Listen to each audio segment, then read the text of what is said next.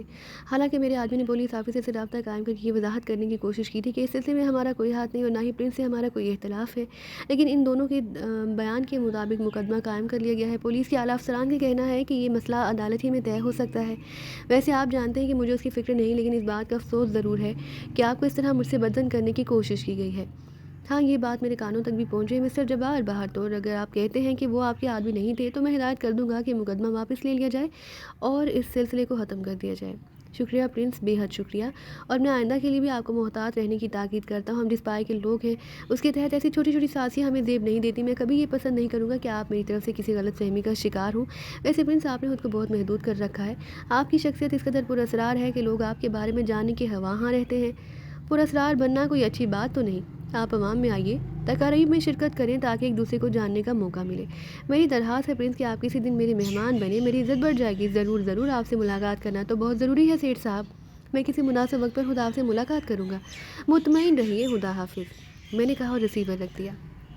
میرے ہونٹوں پر گہری مسکراہٹ پھیل گئی۔ میں نے پولیس ہیڈ کوارٹر کو فون کر کے ڈی آئی جی سے بات کرنے کی خواہش ظاہر کی اور چند لمحوں بعد ڈی آئی جی سے رابطہ کیا۔ ہیلو پرنس، ہماری خوش نصیبی ہے کہ آپ نے ہمیں یاد کیا۔ جی ہاں ڈی آئی جی صاحب، آپ تو ہمارے کسی کام نہ آئے، لیکن ہم آپ کی مشکلات میں اضافہ کرنے کا سبب نہیں بنیں گے۔ میں نہیں سمجھا جناب۔ ڈی آئی جی ہاں نے حیرت سے کہا، یاد ہوگا کہ ایک مرتبہ ہم آپ کے پاس ایک اطلاع لے کر حاضر ہوئے تھے۔ آپ نے اس کا نہ صرف مذاق اڑایا بلکہ ہمارے لیے مشکلات بھی پیدا کر دی تھی۔ اب ہم نے 2 آدمی آپ کے حوالے کیے ہیں تو یقینی طور پر ان کی ضمانت کے لیے آپ کو مجبور کیا جا رہا ہوگا۔ اس بار آپ مجبور نہیں ہوئے ڈی آئی جی صاحب۔ ارے پرنس، بہت بہت شکریہ، آپ کے الفاظ کا تو میں بہت عرصے سے منتظر تھا۔ بہرحال وہی مثال ہے، کبھی کے دن بڑے اور کبھی کی راتیں۔ اب آپ کے دن بڑے ہیں پرنس تو حالات آپ کے غلام ہیں۔ کیا حکم ہے ان کے بارے میں؟ یہ بات میرے علم میں لائی گئی ہے کہ محکمہ ٹیلی فون کے 2 افراد کو گرفتار کر کے ہیڈ کوارٹرز پہنچایا گیا اور کافی سختیوں کے بعد انہوں نے سیٹھ جبار کا نام لیا ہے۔ ڈی آئی جی صاحب، آپ نے تو ہماری مشکل حل نہیں کی تھی، لیکن ہم آپ کی مشکل کا یہ حل کر رہے ہیں کہ وہ مقدمہ واپس لے رہے ہیں۔ ان دونوں کو رہا کر دیا جائے اور سیٹھ جبار کو اس سلسلے میں کوئی تکلیف نہ دی جائے۔ یا کہ یہ کیا کہہ رہے ہیں آپ؟ ہاں ڈی آئی جی ہاں صاحب، ظاہر ہے وہ دونوں معمولی لائن میں ہیں، ان سے مجھے کیا پرہاش ہو سکتی ہے۔ براہ کرم انہیں چھوڑ دیجیے اور اس سلسلے کو ختم کر دیجیے۔ جو حکم پرنس، لیکن میں واقعی حیران ہوں۔ شکریہ، میں نے کہا اور فون بند کر دیا۔ میں اپنی اس گفتگو سے مطمئن تھا۔ سیٹھ جبار کو ذہنی کچوکے لگ رہے تھے، اس کا غرور ٹوٹ رہا تھا۔ اب میں اسے چٹکیوں میں مسلنے کے قابل ہو گیا تھا، لیکن اب بھی میں اسے اور پاگل کرنا چاہتا تھا۔ ابھی تو وہ اپنے پیروں پر کھڑا تھا، میں چاہتا تھا کہ وہ سڑکوں پر گھسیٹتا پھرے۔ امی اور فریدہ اس کے ذہن میں پوشیدہ تھی۔ میں اسے یہ راز اگلوانا چاہتا تھا کہ وہ کہاں ہے، لیکن میرے عمل کی رفتار بہت سست تھی۔ میں محسوس کر رہا تھا کہ کام اتنی تیزی سے نہیں ہو رہا جتنی تیزی سے اسے ہونا چاہیے تھا۔ اس میں کوئی تبدیلی پیدا کرنی چاہیے۔ دوسرے دن اینجل کا فون موصول ہوا۔ انتظار کرتے کرتے تھک گئی تو فون کیا ہے، آپ سے تو اتنا بھی نہیں ہوتا کہ فون کر لیں۔ اسے شکایتی انداز میں کہا، کہاں مل رہی ہو؟ میں اس کی انسنی کرتے ہوئے پوچھا۔ جی ہاں، فون کر لیا تو بس۔ وہ محبوبیت سے بولی، شکایت مت کرو اینجل، بس آ جاؤ۔ میں نے لہجے میں کہا، بے قراری کا تاثر پیدا کرتے ہوئے کہا، کہاں پر؟ شہر کی رونقیں ہماری راہ میں مزاحم ہوتی ہیں، ہمیں تنہائی درکار ہے۔ میرا وہ چھوٹا سا گھر تمہیں یاد ہے؟ آ رہی ہوں، اینجل نے کہا اور فون بند کر دیا۔ میرے ہونٹوں پر مسکراہٹ پھیل گئی، میں نے اسے ملنے کے لیے خود کو تیار کرنے لگا۔ پھر مجھے واٹسن ایونیو پہنچنے میں زیادہ دیر نہ لگی، وہ بھی شاہ گل کی طرح لچکتی ہوئی پہنچ گئی۔ ڈیڈی سے دوستی کیوں نہیں کر لیتے؟ اس نے آتے ہی اپنے باپ کی خواہشات کا زہر میرے کان میں انڈیلا۔ کیا میرے اور ان کے درمیان دشمنی ہے؟ میرے ہونٹوں پر مسکراہٹ سجاتے ہوئے پوچھا۔ ہاں، اب میں اس بات سے واقف ہو گئی ہوں، ڈیڈی نے خود مجھے تفصیل بتائی ہے۔ کیا کہا انہوں نے؟ میری دھڑکنیں بے ترتیب سی ہونے لگیں۔ پرنس، میں نے آپ سے وعدہ کیا تھا کہ اپنے اور آپ کے راستے کی رکاوٹیں دور کرنے کے لیے میں آپ کے لیے جاسوسی کروں گی، اور اس دوران میں یہ کام کرتی رہی ہوں۔ خاموشی سے اسے دیکھتا رہا۔ میں مسلسل ڈیڈی کی نگرانی کرتی رہی ہوں، اور ان دنوں وہ سخت پریشان ہیں، راتوں کو جاگتے ہیں۔ آج تک میں نے ان کو اس طرح نہیں دیکھا۔ میں نے ہمیشہ انہیں ٹھوس چٹان کی مانند پایا ہے۔ وہ بڑے بڑے خطرے کو خاطر میں نہیں لاتے تھے، بڑی بڑی خطرناک اطلاعات سن کر ہنس کر ٹال دیتے، لیکن اب تو اپنے سائے سے بھی بھڑکتے ہیں۔ کیا آپ یقین کریں گے پرنس کہ اب وہ اپنی خوابگاہ میں بھی نہیں سوتے؟ ارے وہ کیوں؟ ان کے بستر پر ربڑ کا ایک پتلا ہوتا ہے، اور خود کسی تاریک کونے میں ہوتے ہیں۔ وہ ایسی جگہ پر سوتے ہیں جہاں وہ کبھی قدم رکھنا بھی پسند نہیں کرتے تھے۔ کیا انہیں زندگی کا خطرہ ہے؟ یہ تو آپ بتا سکتے ہیں پرنس۔ کیا مطلب؟ میں چونک پڑا۔ پہلے میں تفصیل بتا دوں، اس کے بعد آپ سے سوالات کروں گی۔ ڈیڈی راتوں کو کوٹھی کے گرد چکراتے رہتے ہیں، ملازموں کے کوارٹروں میں جھانکتے ہیں، شہباز سے آدھی آدھی رات تک باتیں کرتے رہتے ہیں۔ پچھلی رات میں نے انہیں امجد علی ڈرائیور کے کوارٹر میں جاتے دیکھا تھا۔ انہوں نے شاید زندگی میں پہلی بار اپنی کوٹھی کے کسی کوارٹر میں قدم رکھا تھا۔ امجد علی؟ میں بے احتیاط بول پڑا۔ ہاں، جانتے ہیں آپ اسے؟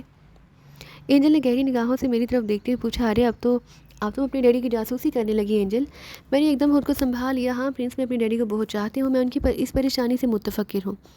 میں آپ کی منت کرتی ہوں پرنس کہ اگر کوئی بات آپ کے ذہن میں ہو، کوئی اختلاف جسے دور کرنے کی بنیاد میں بن سکوں صرف میرے لیے، میں ابھی آپ سے اتنی بڑی بات کا مطالبہ کرنے کا حق نہیں رکھتی، لیکن میں یہ حق حاصل کرنا چاہتی ہوں۔ پرنس، آپ یقین کریں، میں نے کبھی زندگی میں کسی شخص کے اس قدر قریب آنے کی کوشش نہیں کی۔ اگر آپ وہی ہوتے جو ہماری ذہنوں میں ہے، تو بھی اگر مجھے یہ موقع مہیا کیے جاتے تو میں آپ کے قریب آنے میں آر محسوس نہ کرتی۔ میں فطرتاً اتنی بری نہیں ہوں۔ پلیز اینجل، ایسی باتیں نہ کریں، آپ جذباتی ہو رہی ہیں۔ یقیناً آپ کو اپنے ڈیڈی سے پیار ہوگا، اور آپ جو کچھ کہہ رہی ہیں درست ہوگا۔ ہم اس موضوع پر گفتگو کر لیں گے اینجل، کو یہ مسئلہ درپیش نہیں ہوگا۔ آپ اپنی وہ بات جاری رکھیں جو مجھے بتا رہی تھی۔ امجد علی ہمارا بہت پرانا ڈرائیور ہے، اپنے بیوی بچوں کے ساتھ ہماری کوٹھی میں رہتا ہے۔ ڈیڈی کو اسی کوارٹر میں داخل ہوتے دیکھ کر مجھے جس قدر حیرت ہوئی ہوگی آپ سمجھ سکتے ہیں۔ میں نے کوارٹر کی اگبی کھڑکی سے ان کی گفتگو سنی۔ امجد علی کہہ رہا تھا کہ وہ احمد علی ڈرائیور کو جانتا ہے، وہ اس کا ساتھی رہ چکا ہے۔ پھر ڈیڈی اسے احمد علی کے بیٹے منصور کے بارے میں معلومات حاصل کرنے لگے، جو احمد علی کی جگہ چند روز ہمارے ہاں ڈرائیور رہا تھا۔ میں آپ کو بھی اس بارے میں بتا چکی ہوں کہ آپ کی شکل ہو بہو اس شخص سے ملتی جلتی ہے۔ حالانکہ میں نے اسے مختصر لمحات میں دیکھا ہے، لیکن وہ میرے ذہن میں نقش ہو چکا ہے، اسی لیے میں آپ کو دیکھ کر بھی چونکی تھی۔ بہرحال ڈیڈی نے امجد علی سے گفتگو کرتے بڑے نرم اور دوستانہ لہجے میں کہا، امجد علی تمہیں میرا کام کرنا ہے۔ انہوں نے امجد علی کے ساتھ مل کر یہ پروگرام بنایا کہ وہ امجد علی کو بیوی بچوں سمیت نکال دیتے ہیں، اس ملازمت سے سبک دوش کر دیتے ہیں، وہ پرنس دلاور کی کوٹھی چلا جائے اور وہاں ملازمت کی درخواست کرے۔ انہوں نے اس سلسلے میں امجد علی کو حاصل رقم دینے کا وعدہ کیا، اور کہا کہ اس کی بیوی بچوں کے تحفظ کی مکمل ضمانت دی جائے گی، اور نہ صرف رقم بلکہ ایک مکان بھی اس کے لیے خرید لیا جائے گا، جس سے اس کا مستقبل سنور جائے گا۔ وہ پرنس دلاور کی کوٹھی میں ملازمت حاصل کرنے کے بعد یہ معلوم کرے کہ آیا پرنس دلاور منصور ہے یا نہیں، اگر ہے تو پرنس کیسے بنا۔ ڈیڈی جب امجد علی کے کوارٹر سے لوٹے تو میں نے ضد کر کے ان سے تمام کہانی سنی کہ کس طرح آپ نے انہیں نقصان پہنچایا، ان کی ساکھ کو تباہ کرنے کی کوشش کی۔ یہ کہتے کہتے اس کی آواز بھرا گئی اور اسے سر جھکا لیا۔ سیر جبار کی پریشانی کا احوال سن کر میرا جی چاہا کہ کہہ لگاؤں، لیکن اینجل کو افسردہ دے کر میں سنجیدہ ہی رہا۔ بہرحال وہ لڑکی تھی، ہوا میرے دشمن کی ہی سہی، اس نے تو ایسے حالات کا کبھی تصور بھی نہ کیا ہوگا۔ اس نے جس صاحب گوئی سے سیر جبار کے بارے میں تفصیلات بتائی تھیں،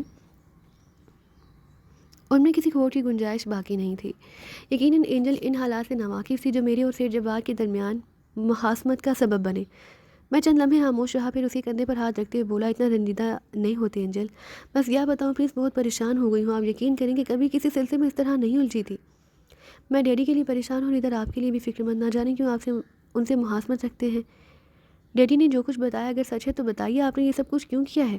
اور یہ صرف آپ نے میرے ڈیڈی کے ساتھ کیا ہے یا دوسرے لوگ بھی آپ کے مظالم کا نشانہ بنتے رہے ہیں؟ مجھے بتائیے پرنس، کیا بگاڑا ہے ڈیڈی نے آپ کا؟ میں تو آپ کو اس قدر چاہتی ہوں کہ بیان نہیں کر سکتی، لیکن میں ڈیڈی کو بھی اسی قدر چاہتی ہوں پرنس۔ میں ایک دوراہے پر آ کھڑی ہوں، سمجھ میں نہیں آتا کون سا راستہ اختیار کروں۔ میں نے آپ کو سب کچھ سچ بتا دیا، آپ پتہ نہیں میرے اس سچ سے ڈیڈی کو کیا نقصان پہنچے گا۔ اینجل، میں تمہیں ہمیشہ ہنسے مسکراتے دیکھنا چاہتا ہوں، ان الجھنوں کا بوجھ کیوں اپنے ذہن پر لاد رہی ہو؟ میرے اور سیر جبار کے درمیان جو معاملات ہیں انہیں ہمارے درمیان ہی رہنے دو۔ یہ بتاؤ تم مجھ سے کیا چاہتے ہو؟ نہیں پرنس، میں آپ دونوں کے درمیان کھڑی ہوں، اور دونوں ہی کے لیے میرے دل میں بے پناہ محبت ہے۔ آپ دونوں کے درمیان کھڑی ہر قسم کی دیوار گرا دینا چاہتی ہوں۔ میں آپ دونوں کے دلوں سے محاصرت ختم کر کے خلوص پیدا کرنا چاہتی ہوں۔ اس بات سے مجھے اس قدر مسرت ہوگی پرنس کہ میں بیان نہیں کر سکتی۔ اینجل، تم صرف یہ بتاؤ کہ مجھ سے کیا چاہتی ہو۔ آپ ڈیڈی سے مل لیجیے، ان کا شک دور کر دیجیے اور بتا دیجیے کہ آپ کی اصلیت کیا ہے۔ تو پھر اینجل، تم یوں کرو کہ میری اصلیت اپنے ڈیڈی ہی سے معلوم کرو، ان سے پوچھو اگر میں منصور ہوں تو ان کا مخالف کیوں ہوں۔ اگر تم ان سے یہ معلوم کر لو تو بس تمہاری ہر بات ماننے کے لیے تیار ہوں۔ گویا آپ یہ تسلیم کر لیں گے پرنس کہ آپ منصور ہیں۔ میں نے کہا نا کہ پہلے اپنے ڈیڈی سے منصور کی اصلیت معلوم کرو، اس کے بعد مجھ سے پوچھنا۔ میرے لیے یہ ممکن نہیں پرنس۔ کیوں؟ میں نے تیکھی نگاہوں سے اسے دیکھا، ایسے کہ ڈیڈی نے مجھے آپ سے فریب کرنے پر مجبور کیا ہے۔ انہوں نے مجھ سے کہا کہ میں چالاکی سے آپ کی حقیقت معلوم کرنے کی کوشش کروں۔ اگر آپ منصور ہیں تو میں یہ کھوج لگاؤں کہ آپ نے یہ اتنا سرمایہ کہاں سے حاصل کیا اور آپ کے پس پشت کون لوگ ہیں۔ اب اگر میں ان سے آپ کے سوالوں کے جواب مانگوں گی تو کیا وہ یہ نہ سوچیں گے کہ میں نے آپ کو ان کے بارے میں سب کچھ بتا دیا ہے؟ بس تو پھر اینجل، ابھی ان حالات کو ہم دونوں کے درمیان ہی رہنے دو، وقت آنے پر میں تمہیں سب کچھ بتا دوں گا۔ آپ نے مجھ سے چند الفاظ کہے تھے پرنس، یاد ہیں آپ کو؟ وہ کیا؟ یہ کہ آپ کی والدہ آپ سے بچھڑ گئی ہیں۔ وہ کس طرح بچھڑی، کیا آپ اس سلسلے میں کچھ بتا سکیں گے؟ اینجل کے سوال پر ایک لمحے کے لیے میں اپنا منصوبہ بھول گیا۔ میرے ذہن میں دھواں سا اٹھنے لگا۔ میں نے سلگتی ہوئی نظروں سے اسے دیکھتے ہوئے کہا، تمہارے اس سوال کا جواب بھی تمہارے ڈیڈی کے پاس ہے اینجل۔ اگر تم جوابات حاصل کرنے میں کامیاب ہوگی تو میں وعدہ کرتا ہوں کہ تم جو کہو گی وہی کروں گا۔ اگر اس سے پہلے تم مجھ سے کچھ پوچھنا چاہتی ہو تو میں معذرت خواہ ہوں۔ میں خود بھی تمہیں پسند کرتا ہوں اینجل، لیکن یہ میری زندگی کا اہم مسئلہ ہے۔ ہاں، میں نے سیٹھ جبار کو نقصانات پہنچائے ہیں، ابھی تو کچھ نہیں، آنے والے وقت میں تم دیکھو گی کہ میں سیٹھ جبار سے کیا سلوک کرتا ہوں۔ اگر سیٹھ جبار اپنے عبرتناک انجام سے بچنا چاہتا ہے تو اسے تمہارے سوالوں کے جواب دینا ہوں گے۔ اینجل پریشان نگاہوں سے میری طرف دیکھتی رہی۔ وہ میرے چہرے کے بدلتے ہوئے تاثرات کو حیرت سے دیکھ رہی تھی، پھر گہری سانس لے کر بولی، تقدیر کی بات ہے پرنس، دل میں یہ جذبہ پیدا بھی ہوا تو کس قسم کے الجھے ہوئے حالات میں۔ Angel please.